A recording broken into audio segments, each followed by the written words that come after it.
Hello everyone, welcome back to my channel, and in today's video, guess what?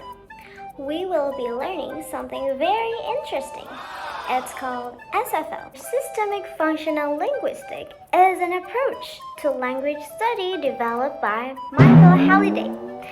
Unlike traditional grammar, which only focuses on wrong or right, functional grammar is basically focuses on function and meaning. So of course, like its name, systemic functional linguistics, there are some functions, right? It's called meta functions. And every time we use language, it serves a purpose, not just a set of random sounds or symbols. It is a tool to use. Let me give you an example.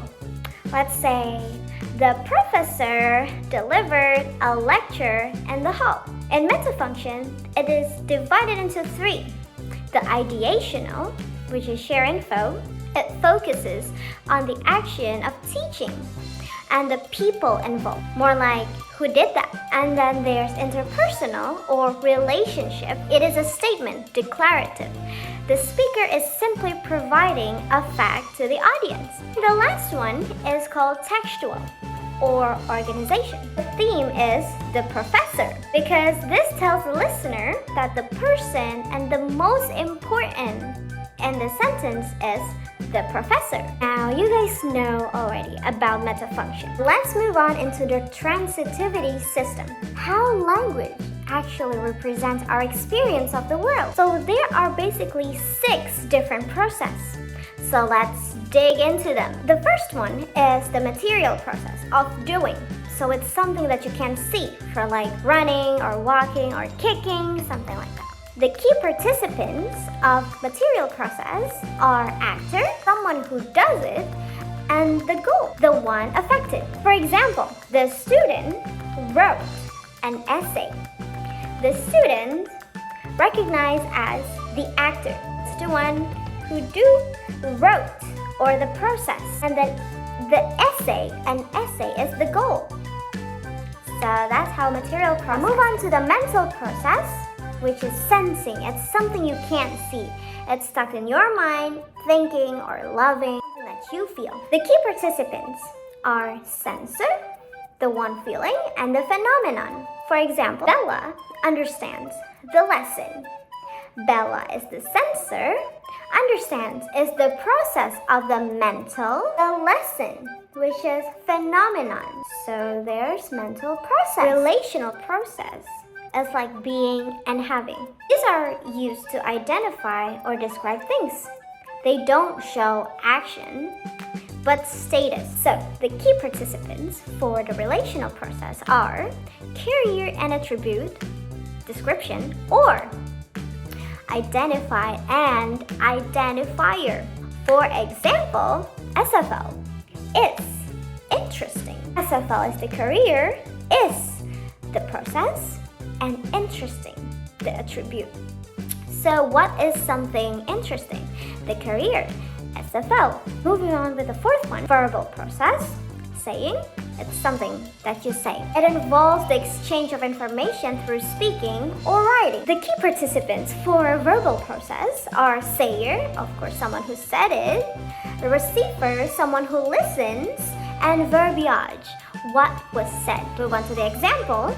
The lecturer explained the task to the students. So the lecturer is the sayer, explained is the process, the task is the verbiage, and the student is the listener or the receiver. Now, for the behavioral process, it's like material and mental mixed in one, and the key participant is behavior. Example, she laughed. She, behavior, laughed, the process. That's all. Easy, right? Now, the last one, existential process. These simply state that something exists. Existential, right?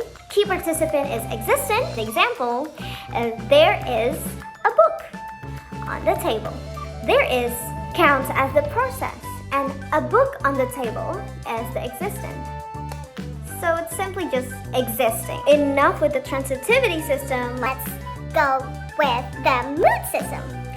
So what is mood system? Basically, it is how language manages social relationships and interactions. So the main part of this mood system is divided into two: mood and residue. So mood consists of subject and finite.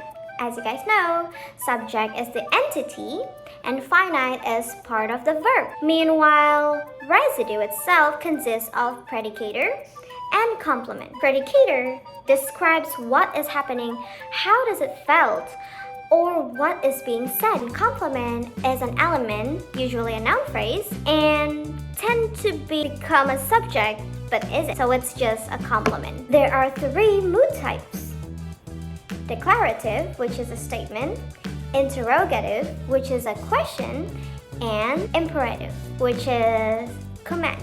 Now, let's see how is the example of mood system. For example, you are reading.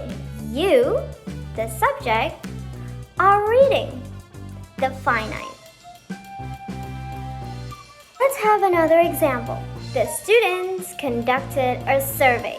The students is the subject, conducted is the finite, a survey is a complement, which makes the students conducted as part of mood, a survey as a residue. Last but not least, let's talk about theme rhyme.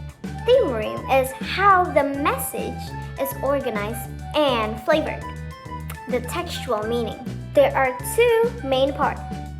The theme, which is the first element of the clause, it is the anchor of what the sentence is about.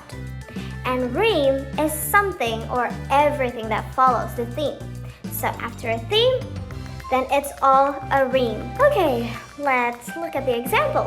SFL is a fascinating subject. So which one is the theme? Correct, SFL, because it is in front of the clause or the sentence, and it's basically the main part, the anchor, right? SFL is the theme. Is a fascinating subject is the rhyme, because it describes the SFL itself, right? So what is the fascinating subject? It's SFL. So basically, rhyme helps to describe or explain more what is the theme about. SFL is very interesting, isn't it? Hi. So before we end our video, let's just analyze a text just a little bit, okay? And here's the text I found from Psychology Today. And we will be analyzing this one. So the first sentence. The transitivity process of this one is relational because it describes the quality of the relationships, and the participants are one-sided relationships is the career, and serious fast or feel especially passionate and intense tribute.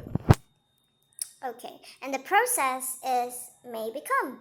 This is the process. Now the mood system of this is there are mood element, of course.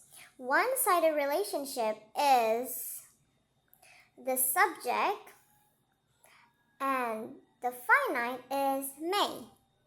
May is the finite. Now that's the mood. What about the residue? The become is the predicator, and serious fast is the complement. This mood type is a declarative because it's making a statement.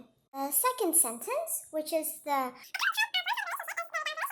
Now the transitivity of this one is also relational because it defines what the relationship is, and the participants is a common type of one-sided relationship. Okay, so it's this one, is the identified. I would just say I. And the rebound relationship is the identifier. And the process is the is. This is the process. Now, the mood system of this sentence is a declarative. Of course, the mood type is declarative. The mood element is, so the subject is a common type of one-sided relationship this is the subject. Is, this one, is a finite, which also stands for the process, right? The residue is the rebound relationship. This one counts as the complement. The third sentence, let's try to identify the theme ring. Right, so the theme is the where. This is the theme. Theme. The ring is the rest of the sentence, which means it's a partner is sought and used to prevent the other person from being alone. This whole thing is a ring. Well, I guess enough for the explanation today, and see you in the next video. Bye bye.